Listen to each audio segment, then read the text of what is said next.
Okay, the first day of July, the 7th month in 2022. This is yesterday coming to you live from the studios of GlobeTV. Good morning. My name is Reverend Kofi Asamoah Aning.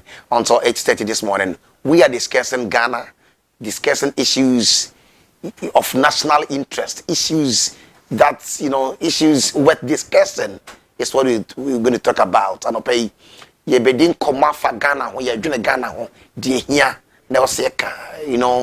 nye dudoro rebia bet keterese at least kakra wose yaka bia de anopai ye ne abrese beka honsem yes no saying nam de bro kopum se no wotwe benya ba pa mu within the Reverend Kofi Asamoah and good morning anopai ye the wake up news and sports from Tess and Vincent within the Kofi ye to aso kopum se no wotwe benya ba pa mu no anopai mamen phone call in 1960 some 62 years ago on this date, the 1st July, some 62 years ago on this date, Ghana became republic, and Dr. Kwame Nkrumah became the first president as Queen Elizabeth II ceased to be its head of state.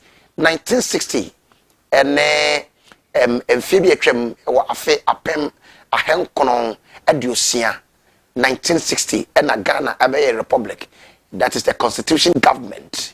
So na ye free cause you go nsem no ye de ye ho kra and the free cause you go nsem ye be a republic kra che say Dr. Kwame Nkrumah a free prime minister a be a president, being the first president of Ghana and now so yeah first republican government was introduced in Ghana. So 62 years ago on this date, if you edusiam you and a Ghana Bay Republic na sabreno na English minded the and so na Queen Elizabeth and a Ghana yene dia no Ghana so say head of state and ye say na Dr. Kwame Nkrumah be first president. If you edusiam you and a Ghana e kaisa abakosemi Ghana became republic. On this day, in 1960, it became a republic, and Dr. Kwame Nkrumah became its first president as Queen Elizabeth II ceased to be its head of state. Until NA and a Ghana first president ever in the history of this land, Dr. Kwame Nkrumah was sworn in or became the first president of Ghana. So, happy birthday to Mother Ghana. We are in the 4th republic. So that is the birthday of the first republic with its first president, Dr. Kwame Nkrumah, the Osajefo. Anopai Ghana yakai. Nti yakai fie duosiam yenu enene. Ma me fancy wora fe yento aso. Nsane toso nsane bebi ho anopai wose yakani na. Bet yakwa yeko ne yebeka na mako kopim se ne ngotwe benya ba pa mu de. Nsane bebi ho anopai yebeka bet ansa na yebeko no me ka wo se ade achi se ya. De din kan se dia se da matwedi amponyame na domara kwa.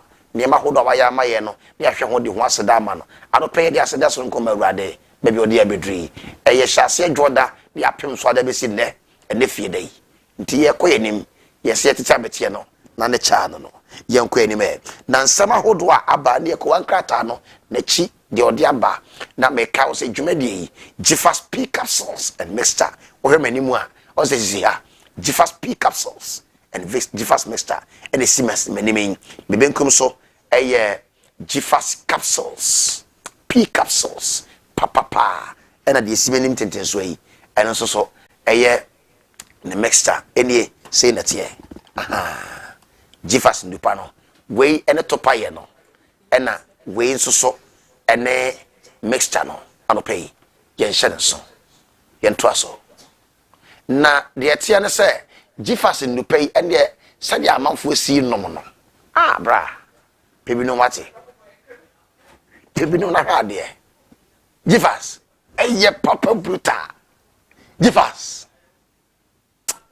ka wonim oba bia wanu maduru ache na wontimi nyensan wo hia dwan na busa no da busa dwan no beka kire wo ofichi ko nyefe ebetum eba ntoantoa eba bebre eba ketua bi eba broso man so 7 days no at least 5 days normal man sa oti pain enka bi aba wase ekwa beto wo be ma ne se de wase nchibiem enso bi aba ho deben mpacho nso bi gu rough oba panty line na che ni nyina Gifas eso bi ama Gifas P capsules and mixture correct papa pebinom what numbers na etwa gu screen ase no sa numbers no first is here Dr. Joan Befa ono be din komo why numbers na etwa gu no mpacho yenko numbers here gu we eye Gifas numbers a wo fra sisi a befa wo na nkomo bia na se bisa bia no bisa wo oba ne bema mo ziare mo numbi oba ma wo yeranya gonorrhea pen wonya bi pen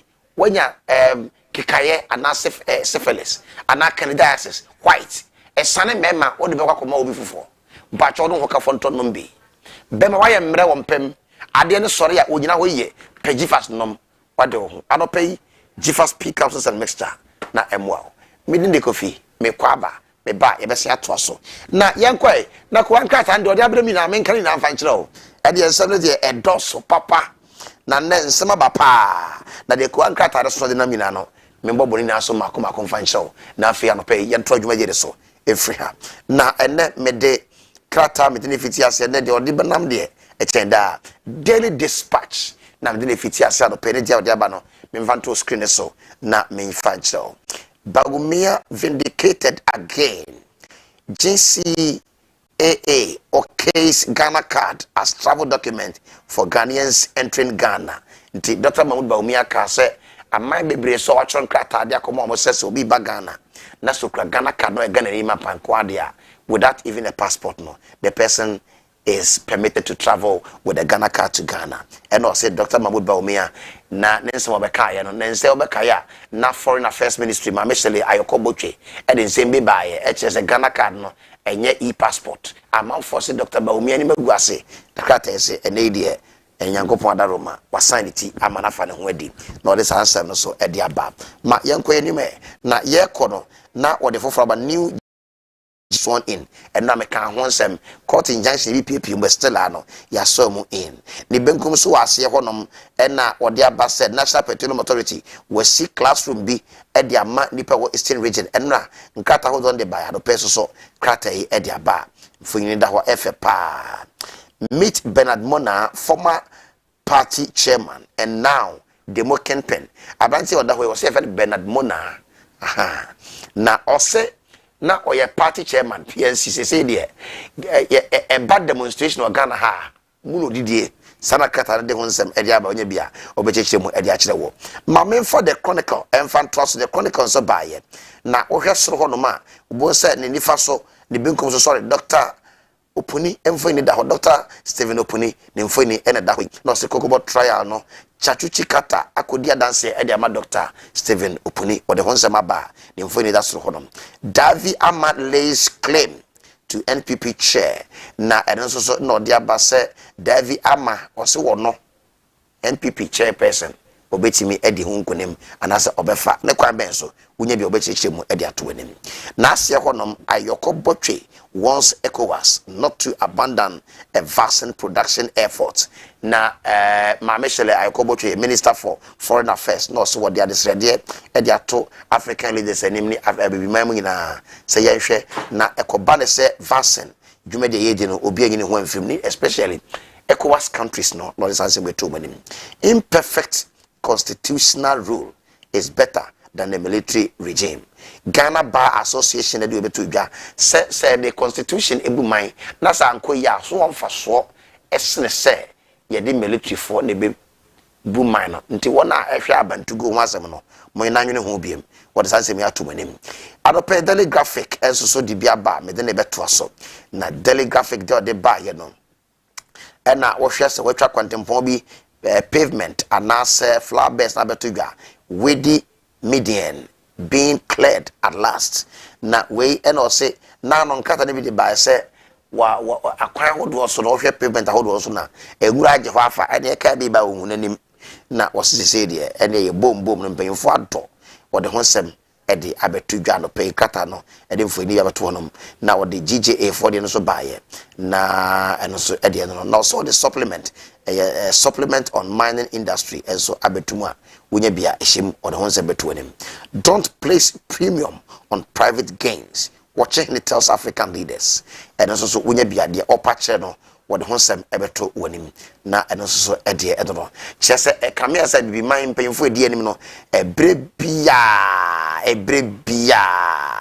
eya na de oya ne se sika hodo a anase nema hodo a amani na be enjoy no na omafa e de ayo mo ankasa eho ye e na oka honsem ma yemfe ni nto yankasa edie mu na mom yemfe ni nto di na ebensa ebeka bi na obi aho ato no de honsem e de aba meri the inquisitor and eto so inquisitor de bi aba ni na no wo de Ameri plant honsem ne ba ye e na o se plant relocation to Kumasi no problem but minority say adenti e na aba ne person $35 million and the relocation aden then hamo minority hallucinating na aneso what the honsem e de aba na was it no contract being signed until one sign contract be and so for the honsem e de aba Ameri plant no nimfo ni eteko na ho no atwa sansemin na ena no nkata ba bonte che se was easy oil vessel be yesef MV Cyrus or MV Cyrus Voyager and na yese was easy esanse na adulterated oil and as say the was easy honsem what the aba no say echo ewusi pops up in strange auction the and also dia or the aba and no yendi MP tackles gender equality in farming na and also or the aba his NGO distributes input to women today the and also dia or the aba no pay onya bia obecheche mu no the honsem na ade ato anim no made the new crusading guide to so na weekend did or the buy no na or the buy no say Raman's 10 million fraud. My lips are sealed, he tells the new Crusading Guide reporter. Ubekaya enchaye ena former Northern Development Authority boss, a petition, chief of staff, and a binum sukrompa referred yakoma office of the special prosecutor. Say ni probably dinade no or no afa kwa bi so afogene resi ni signature and enkrata hodwa wodi akoyisi ka bi nto hwehwem honsem na krata idiaba na ochese obusa uru an wose wakana notum tom onkasa adentira kiso nya krata dem no cheche bo de ntia uru an se onkasa no na ene so ede no na ase ho no page 3 and page 10 ade say judgment date bi eboba ene nyame ambemu a judgment date asem be pim ede asem ene pim wose the combination of oil rig and then no and our de honsem dia basa judgment be bit my pio mu a ohwe oil rig na and da honum fo ni da honum and rubber kon fo ni ete honum was se kan ken asem bitimi aba na and so dia o de aba edo ma me fa the Ghanaian publisher emetro so Ghanaian publisher de bi baye NDC will lose 2024 if Muhammad leads do na wo de aba wo fa ya boatin jan and abehye nkom na NDC for the kombo ni ba penance o hye John Dramani Mahama his excellency and na o chese se NDC se man hwe ye na mo ya so brache kofa John Dramani Mahama de ne ba dia and ye lose there mo ba wi a chen de bia wo de honsem e dia ba apiete reconstruction set to begin and also so minister and mpanyimfo in the dache ho no apiete kroya explosive and as explosives because say no and also enche obeshase no sisi adan ho do niam ho do assess no 2 ministers at war over fertilizer suppliers cash and also odia bantu se kan ofrata mfo ni edechire hodom na no krata bi so the agric minister mfo ni bae tiamafo bisa se ministers ben is it the finance minister and the agric minister anase hwan and ye dodo onya bia obechire mu ministers kra omoko no afenyo maken enso na aka and also party ni hianka bomu pa krojen what the honsem ediaba what the new GJA executives no honsem and so the buyer daily analyst nam then twice on pay na ono so di biaba now na was a dawn of a new era GJA gets new boss waso mu in and so what the honsem ediaba na se honom ebe mfimfifi okona se hono se apostle opoku onyina na kasa no se Ghana for kasa dodo Adentia Okasa 31 million Ghana cedis accrued from National Cathedral donations. And so hold any uhuna energy pa Paris Chapel nom CAC nom so no Pentecost nom Methodist nomenclature and sonne doso ankrakran so bebre enso ka ho bia ni na kabuma 31 million Ghana cedis and so far en saka nti mo we dey na buy dey manisika e na dey ben e na wogu amman ni mase e na den den no say dey onye social media na kasa nsem no ntiasia bebusa ho nsem no nchiremu emfa emma on. Gasal will further help the risk agriculture lending. ADBMD na do etudwa won cheche modi agi secretary no unya bihwem na de honsem abeto anim what the school feeding honsem ebae edana soro honom no see school feeding rubbishes substandard meal viral video nti video bi ana na yi bi kire no ma nka se e Ghana ha o yese e Africa e de yi bi de kire wo de honsem e de aba anopei ma yanko anim na yenhwe babia ene emafira eba the finder enso so aba anopei me the finder etwaso na the finder me family bi omu e na odi abase John Dramani Mahama His Excellency that is to dwa se ekoba se mane pese kwachi busi be mfa kwa modia ene omonyon wonje ntumuda odi honsem edi aba NDC MPs ne be soretia 29 people are arrested womo e rat e course wo demonstration na course na no benada ene okoda no yeso ombeko court Monday odi honsem edi aba anopai wonya bia obecheche omo Ghanaian Times di bi be kan mad rush for Ghana card obekaya communication ministry be ka say do July 1 ene na so register osema utiate mpacho ene na efiti ase ene ehonsam ye kwaba ye de honsam ebetudwa 2000 Adankwame residents set to benefit from community mining and so the honsam abano pay kata say osunchiche mu enam nene one register osem dia utiate Nana Baumia celebrate murdered judges enra wakai judge fwa nipa bonfo bi ekumbo no brebi atwam o de honsem e de aba no pe daily guide e de honsem e de aba unya daily guide o de honsem na beto anim ti daily guide ne dia o de aba eno no Mahama punches Nana on economy daily guide e na yeko ye o daily guide nti yento aso yo what the police officers mienu ebae and also more critical condition ndiano pay many delegate aba bewie the informer and so aba bring Mahama and lose 2024 sana no tro say ya bought injan was so the Mahama chuti pay boom Ghana for betuti free so tackle labor unrest to forestall extremist attack the NSO or the aba peace council and akawe e dey government nti NSO e dey eno I don't pay me so na memfa nkata ni na mabesi but ko bibini enano demonstration e call si wo hwe nipa e call demonstration bi nkata ekura wo mu a obi kura bokura placard say ya tro wi wo so sei e na ekura no so ho but woni ma de e wo so te say de obi say t-shirt na ya tro wi wo mu na wo hu ade krodo wa sha mata na dada but woni ma de kura wo mu hwe se by demonstration ahodo in this country bebre kobi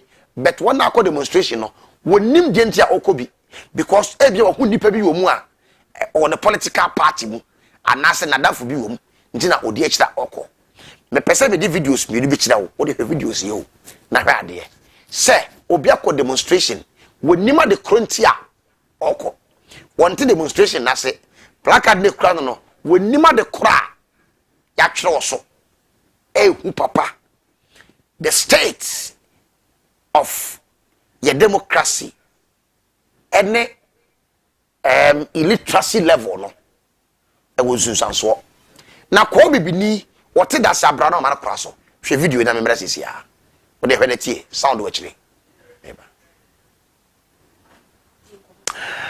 okay ma me ntwa me ho na menje enkra to jifas me ba wo na video na chire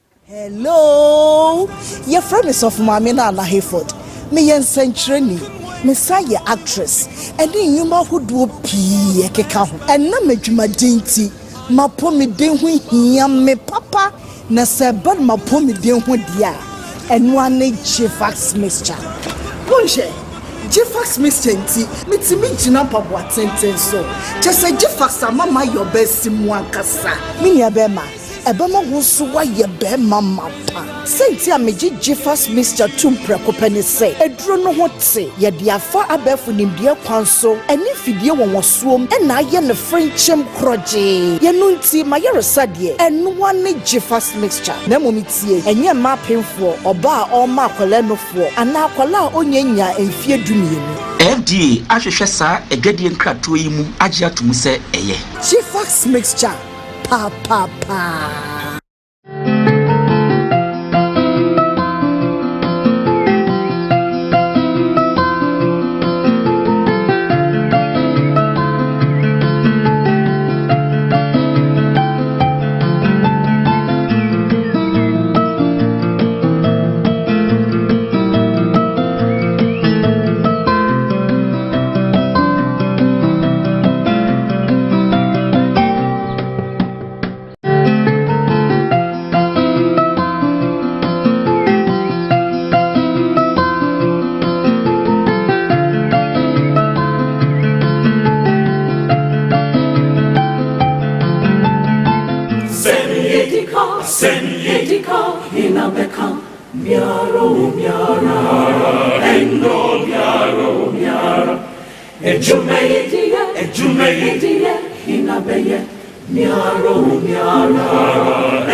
Welcome back on the send the messages brother 0545276046 0545276046 nano pay men count messages now but WhatsApp voice note to the 30 seconds not more than 30 seconds mekani na ma na yen trust not pay any come but me kona make video bi ho asem kire wo hwe video no okọ demonstration ni bi two separate videos. I want you to just watch them and do your own analysis. Kobi bi ni adwene because what did I say Abraham na kraso what say a demonstration who known faces be a feed the political party. It happens in the NPP, it happens in the NDC. That is the level of is it ignorance or is it I think my friend is saying, say literacy or say, Daniel, watch the video.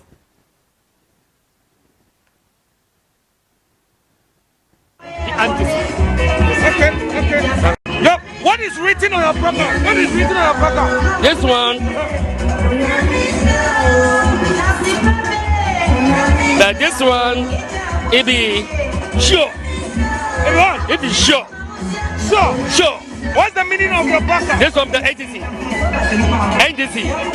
Yes. What's the meaning? What's the meaning of your program? The Faka is the contract. Yeah. NDC. I like NDC. The NDC. Okay. Yep. What is written on your program? What is written on your program? This one. The NDC. Okay. Yep. What is written on your program? What is written on your program? This one. That this one, it be sure. Everyone, It be sure. Sure. What's the meaning of your program? This from the NDC. NDC. Yes.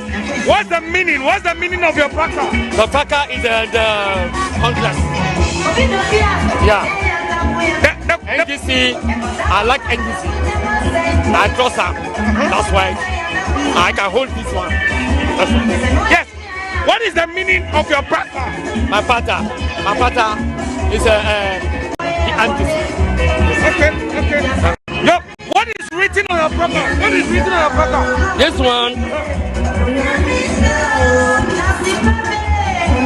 That this one, it be sure. Everyone, It be sure. Sure. What's the meaning of your program? This from the NDC. Yes. What's the meaning? What's the meaning of your program? The Faka is the contract.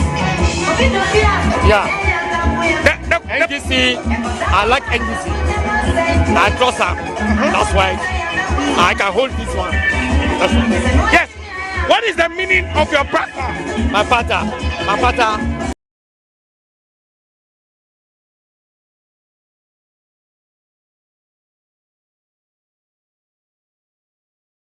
The NDC. Okay. Yo, what is written on your brother? What is written on your brother? This one. That this one, it be sure. Everyone, It be sure. sure. What's the meaning of your brother? This one, the NDC. NDC. NDC. Yes. What's the meaning? What's the meaning of your brother?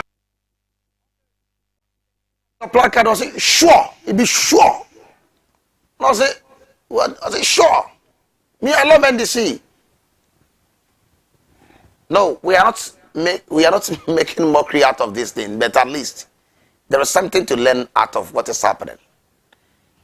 Now no make us say, Arise Ghana for addressing genuine concerns. And then they mean to that. Concerns are more raising, they were genuine. Masa, the person is so brutal. Genuine concerns. Problem I mean no how they were trying to manipulate the system. When I say the system, I mean the demonstration. They were trying to do things anyhow. Not being law-abiding people or demonstrators. What is the problem? At least there were laws and regulations to that. And make condemn and ne or china de bia. But they raised genuine concerns. Today I want us to go to the petition of the court parliament. Now the kind of mako. But send the messages in Bremen 0545276046 0545276046. Na yini komo ano pay send the wadwen kire enso e de Bremen na ye hwe ba bia ne ma be fa. But ye koye nim no there are a lot to talk about. Some of the adults, but I don't pay ye ready a bit my now. Arise Ghana demonstration or the buy points be womb. The didn't kind what can be said Western economic conditions, what can draconian taxes wasem was if be state capture, mentioning a marine at least kakra. I'm what you said. Grabbing of Achimota Forest Reserve lands as well as other public lands, and also address corruption and abuse of the public purse, and also can wasem. After we obey demands ahodo. Now, would demand an immediate withdrawal of e-levy. That is EI 144 and an end to the land grabbing of the Achimota Forest Reserve lands. And also demand almost like demand they say an immediate and total cancellation of the Ejapa royalties deal. And so can an immediate reduction of fuel prices through the scrapping of crippling fuel taxes such as the sanitation levy. Osan Bekai say would demand the immediate repeal of the obnoxious e-levy act. Expansion of the public space for more Ghanaian youth to be employed. A transparent, uninhabited, and unimpeded inquiry into the COVID-19 expenditure by the government. So now, I want us to go into them. Na yenshe niema no mako na no pay yehwe bebia enam. Now, we are talking about the petitioner Arise Ghana for the court parliament, Speaker of Parliament in Sem. Now, Western economic conditions, draconian taxes, state capture, grabbing of Achimota forest reserves, lands as well as other public lands. Wakani na honsem. Afei osan beka okay. My uncle any mena it's okay. My men come achi. na menkofa petition no na menhwem. Petition ho nsema ode baaye no.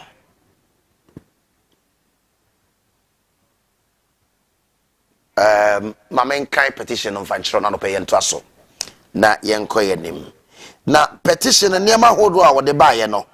What the common speaker of parliament. I want to read some of them, at least memo highlights of the petition to the speaker of parliament.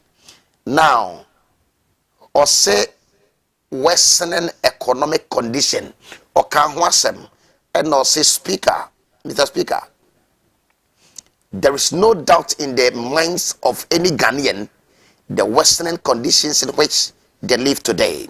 As we speak, the nation is saddled with huge debts, taking our debt burden above 80% of GDP. Price of goods and services are skyrocketing, making the living conditions and the purchasing power of the ordinary man weaker every passing day. Inflation remains on the upward trend and currently above 27%. The cost of fuel for transport services have gone up, leading to increased transport fares imposed on the ordinary Ghanaian in recent times. Now, se oka western economy na opach say enema hodo a amane muso se so hwe Ghana yeti se da ho chele sia peja na afi o se wo hwe said the eka esi mene yen above 80% of GDP. What the debt no compare GDP now, the debt is 80% above the GDP. Price of goods and services, and now we are deep beer money boarding, Uto bibia ne boarding, Ufa bibia ne boarding. Afe said the eka esi yini, said the ahocheni si peja, fuel price are ekosro, and namsoma ahocheni peja ne peja, because you to fuel ma, eka all the areas of the economy. Ama bibia time, oka honsem. Point number 2, oka draconian taxes wasem. Na draconian taxes oka wasem no. Honorable Speaker, no said to the name say wages of Ghanaian worker remain static, with almost all labor unions up in arms over poor wages in the wake of worsening economic hardship. The Akufo-Addo government continue to impose killer and draconian taxes on the already burdened taxpayer. Say, or patch say, said the Nemesia Kona Hochlesia ba, na Nieman Koye, or has the Amanfo si bre, na Edmaya Focket Chayan Tumu, the Biasatonium better, my Focket, Eguzinaho. Almost all the labor unions, and Yabra, Ubiasa, are buying entry diemu, Okai Kola. The Nati for Crado Bejimunani, say, a bear are buying condition of living allowance and whatsoever, increase salaries by 20%. Because Ubia who said Yaman Koye, Ahocheno, Adoso, and also Omoka Wasem. That is the draconian taxes. State capture, and also Obeka Wasem. State capture, no, or Pacha said,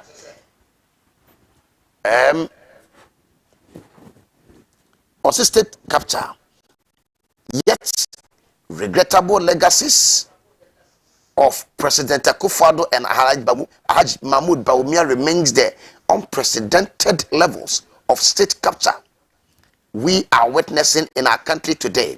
The practice of state capture under this government has assumed such as alarming proportions that the God-given resources of this country that are supposed to benefit present and future generations are being utilized by only a few families, friends, and cronies in government today.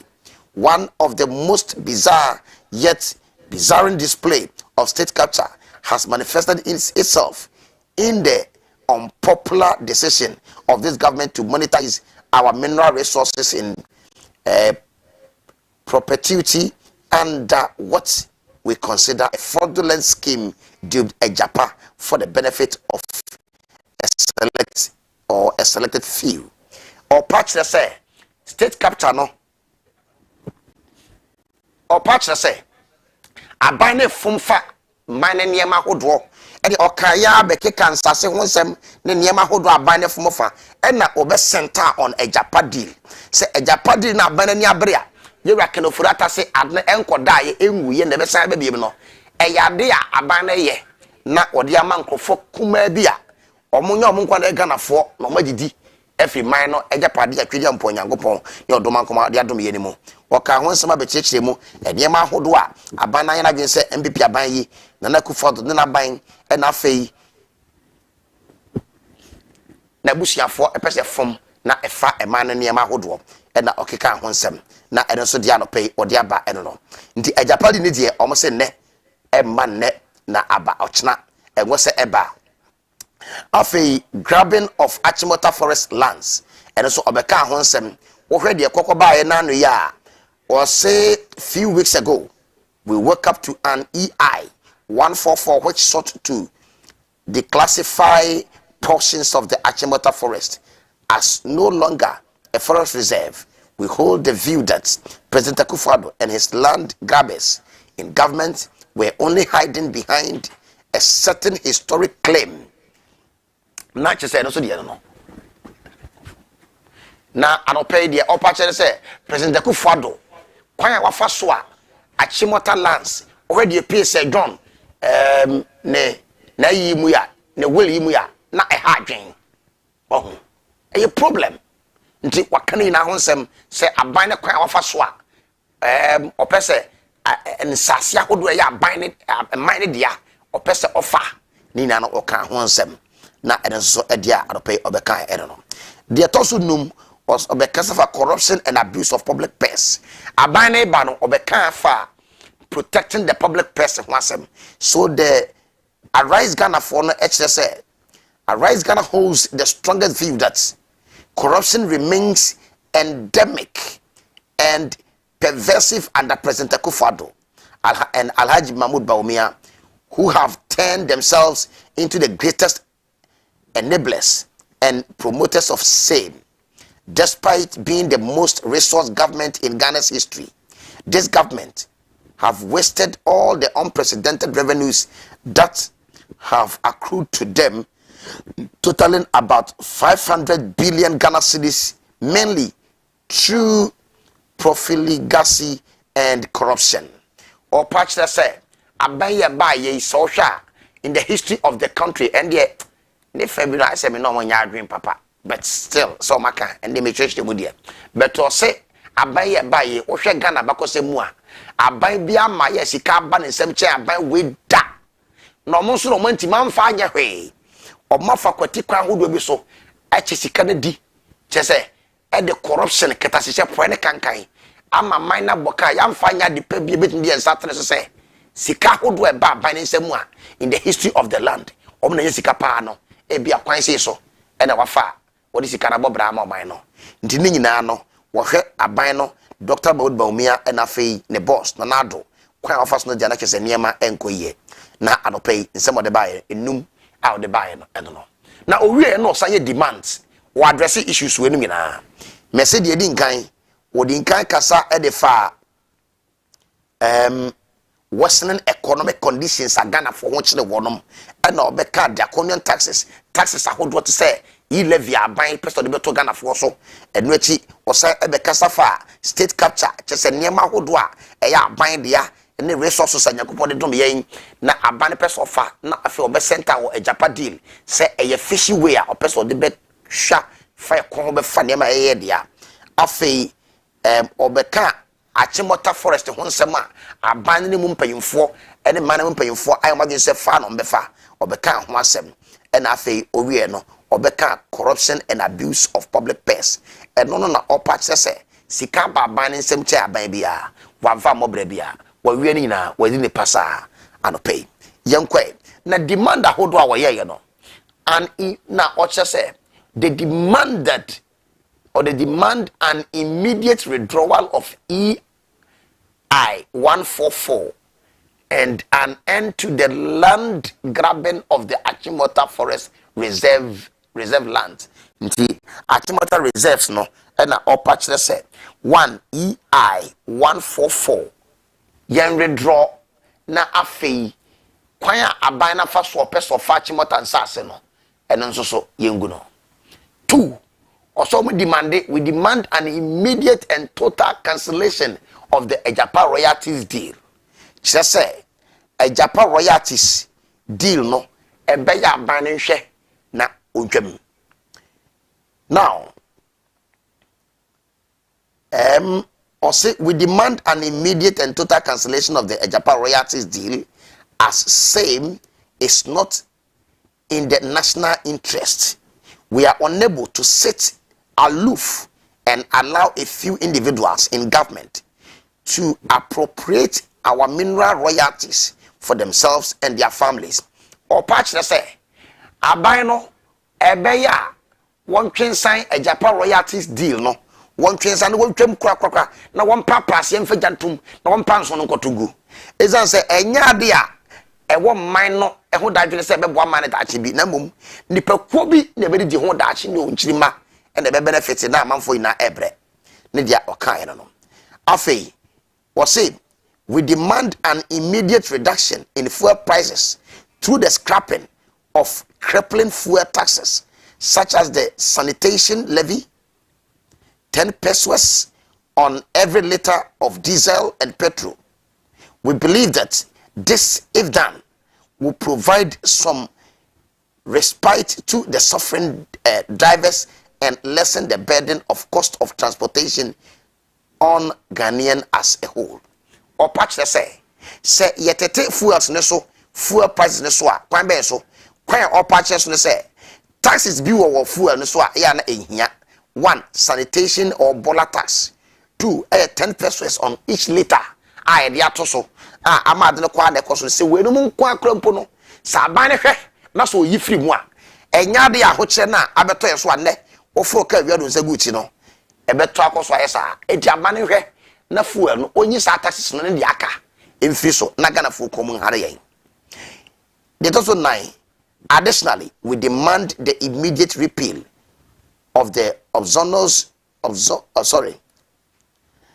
obnoxious e-levy act, which is nothing but an insensitive attempt to rob the major resources of the citizenry by the Akufo-Addo Bawumia government. The upper channel say no. Ghana for komubu abana ya sombrache na so din Ghana for kasa nya dia Ghana for etie.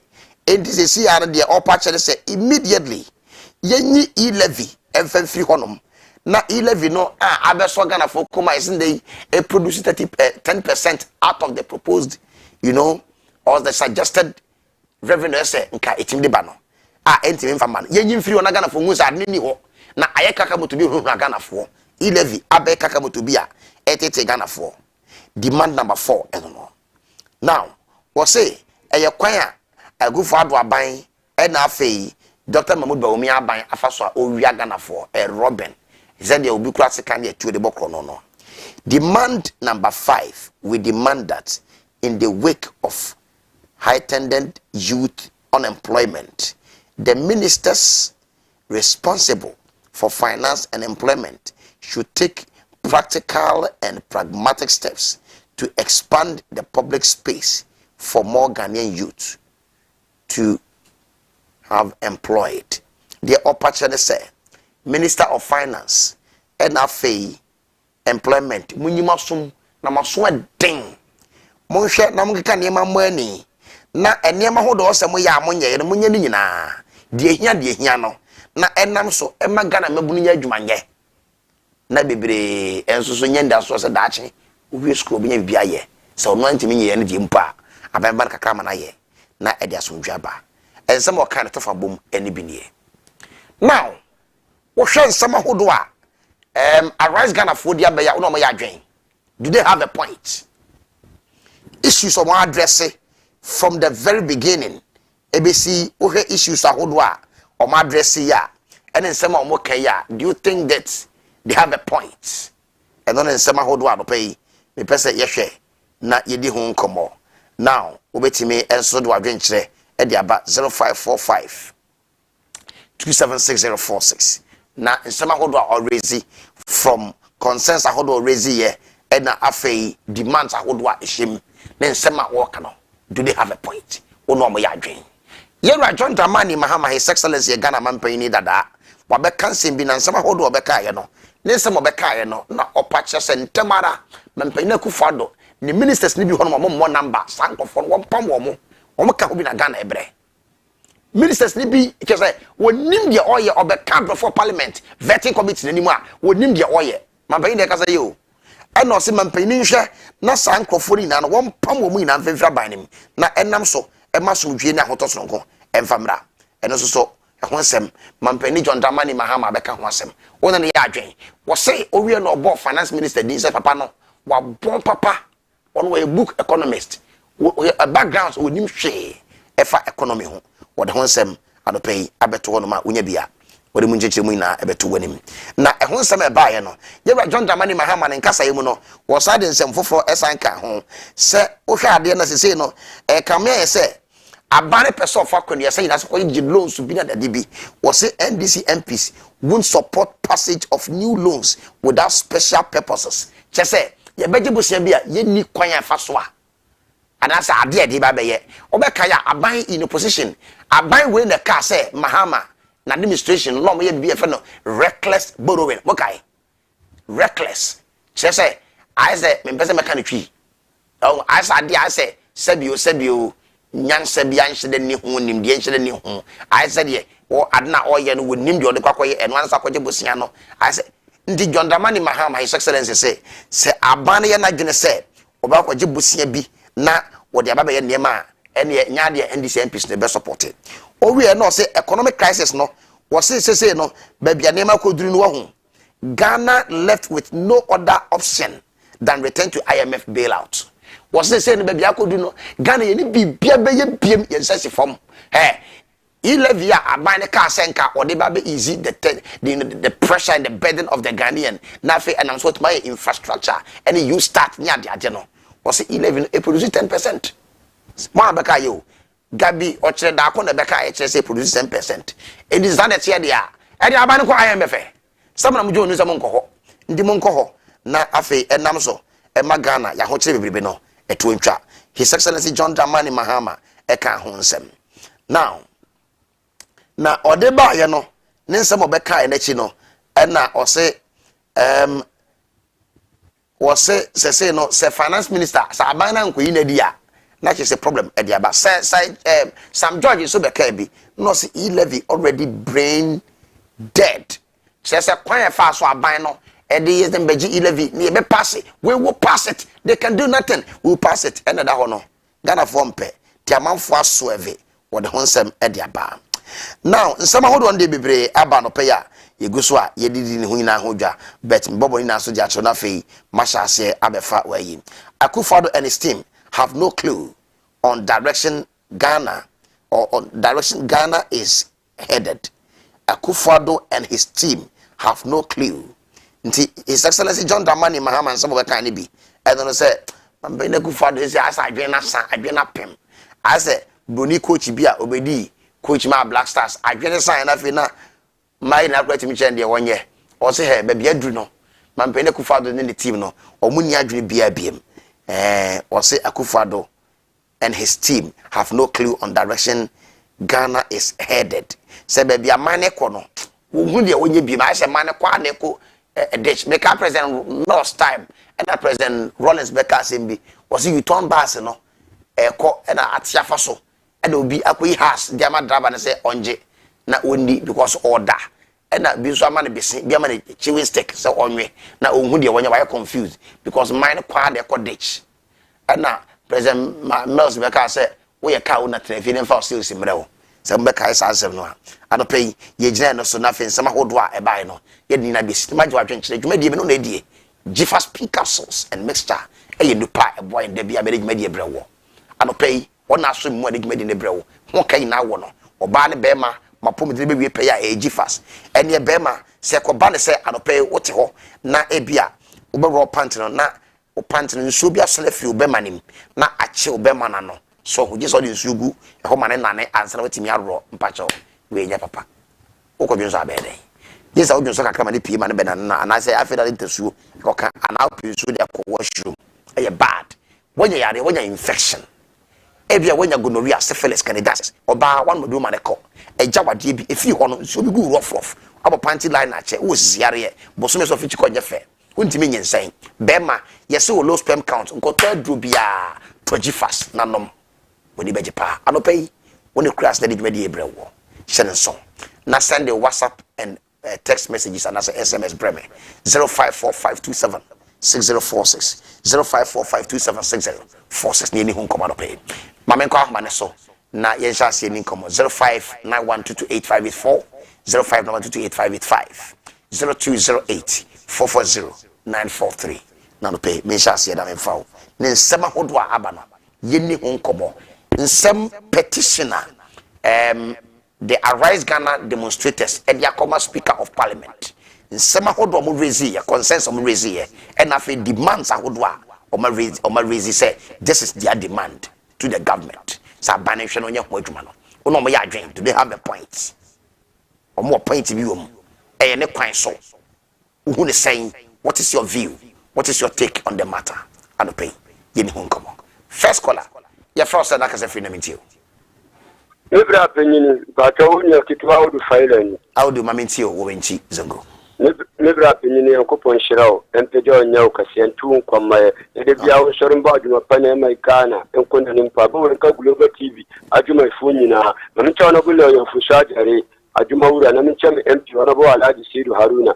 nta chama na so sunu na pen fona ncha national chairman tamolo fu sampo fena jina wana Sidu nkatani boss emergency na public national youth organizer feminya nsamwa demonstrators no kaya ayagana fo nsam no mukokae minya ukai se abawi waje tax ya aje bola tax ama waje e-levy se je waje e-levy je nayanya abawi apo bushia 271 billion je no ja ya go omanu abawi eje koko the bauxite ya timber esla ya tapate na kusawa aje wuska je no ja abawi betina Ghana kunyafunde ye to fuel 51 Ghana cedis ye to diesel 61 Ghana cedis in the inflation and 27.6% in that tumata say wa him in the airport say wa him upon way at the park so I the party back park and so upon the debate parliament so you go kusawa na Ghana ye ko ya na ye bae in the menu ekasai upon way abaya usiskan no we play 1 hour 20,000 euro abaya usiskan no 12.8 billion Ghana cedis ayera kwa 52.5 billion Ghana cedis on no accounts aban we betina corruption ekoso kendo watu wana mafo ndege the first year to adobo first babo soka first obewe business issue teacher first education are busy basa abanu nimbi de oye ebe kwama o manu atumpo nti juma demonstration asema amko catch speaker of parliament ayenu ko president na de wana mo ebe bo Ghana nyina so to wana mo inshallah 2024 mama ba ya trust your first na kasa free ni ntio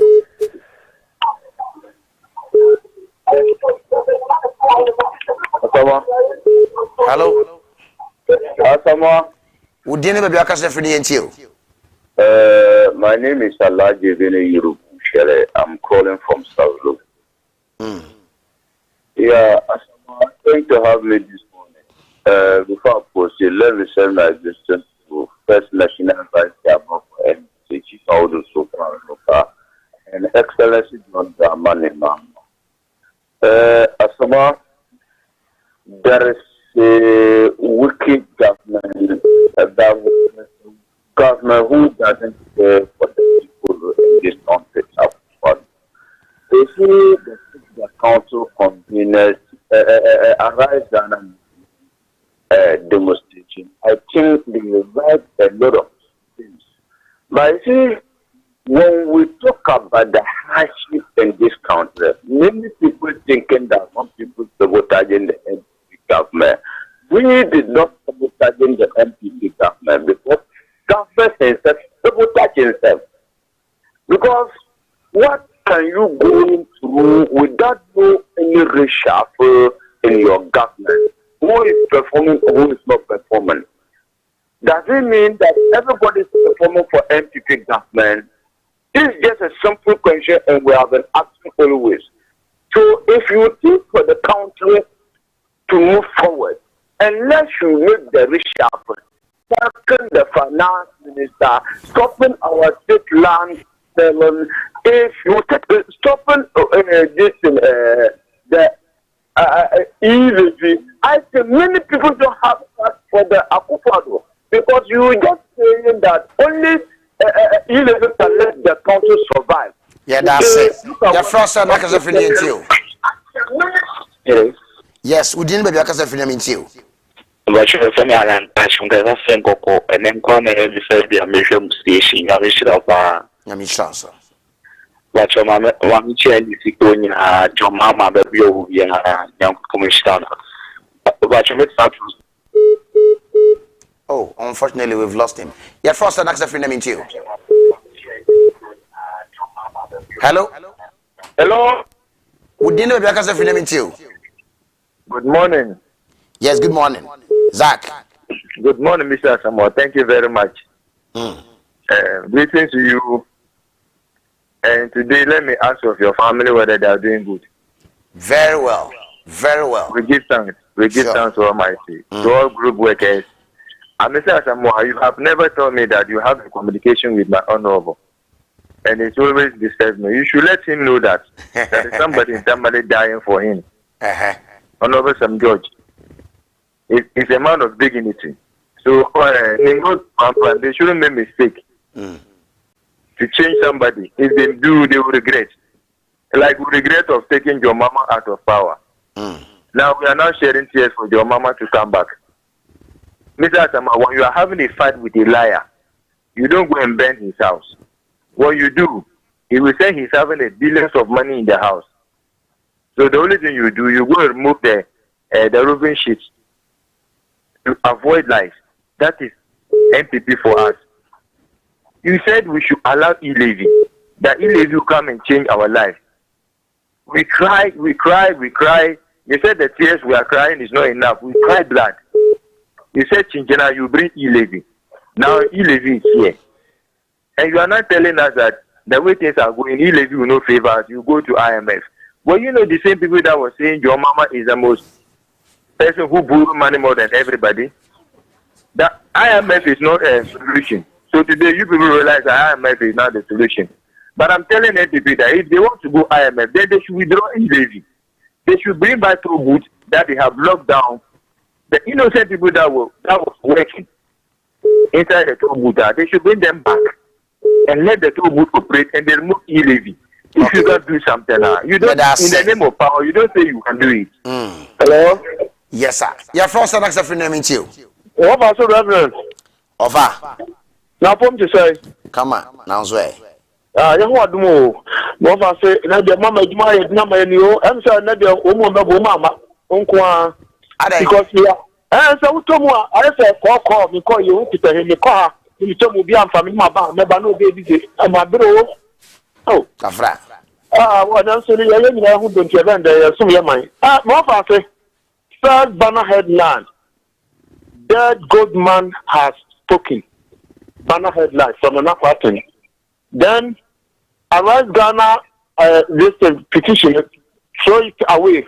That's the a fee reception one. Takotum. Because, emphasis any so. What I say, after your message, dead good man was spoken. Now, Abeka Asem Abeka, and say, you remove a dead 3 ministers. No, Aquano, ya. The whole drama, if you can't know, you be that dead good man, we will be that. Oh, so when the other man, and Colana Kwamu, advancing is very, very good. But, you know, a cousin of a children, and yet. So, yeah, the one that you say you're dead good, you're just the amount, incompetent, you're the amount. Two years for no way, Robert, no, they can crew, and yet, oh, don't send the catch yourself. When me message be our message, Jacob, solution say, we will through our Fawebra, you way, move better, yeah, and I'm the coach, and my milk, I don't go, hey. Diane ya could give me say me tafiri me say nyina ni ade ade ma ka don kwa ma no no o mu ya no mu say o I am afraid umra e me ma what do you call it ye ntumi mu ya man no adwene pa ye de be ye man ni de ntumi ntumi umra ma na mu de ye koye kufa do bai no be yi ye firi mu e would also kasa. When my mama kasa, I don't go for my show. And go for this year for my rice Ghana. And this is why I'm a prayer of demonstration. The real sad the factor that's been not crap and factor that's been. That's it. Yeah, Frost and Nakasa friend, I mean, you. Yes, sir. Good morning. Good morning. Mr. Asamoah Osama, we successful for the My you, Osama. Yeah, which year at when I many such year good TV. Mr. Asamoah, when the president, Daniel Sang, John Dramani Mahama, and you on your hotel and my Daniel. Yes. Why, Martin, so? Obama, you chief you did this abre because of empathy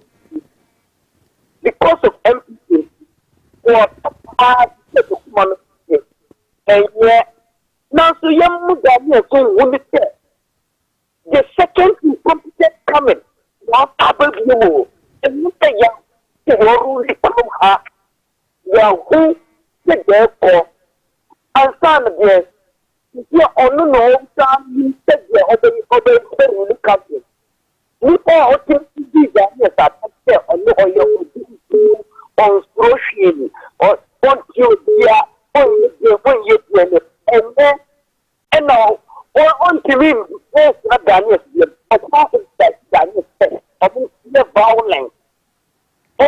violence no one near power and you said excuse me my way but the bray on one game to ENC okay because me can more be in this matter. Yeah, that's it. Yeah, for your Frost and Access for you. Hello, good morning. Hello, good morning. Hello. Yeah, we are Frost and Access for you. Now, Boko. The book about my mind, we are some yeah, that's it. Germany at Roman Ponoa, Lubutu. That's about your cherries, the Mahamaka, no, I don't know. And maybe because I asked him a good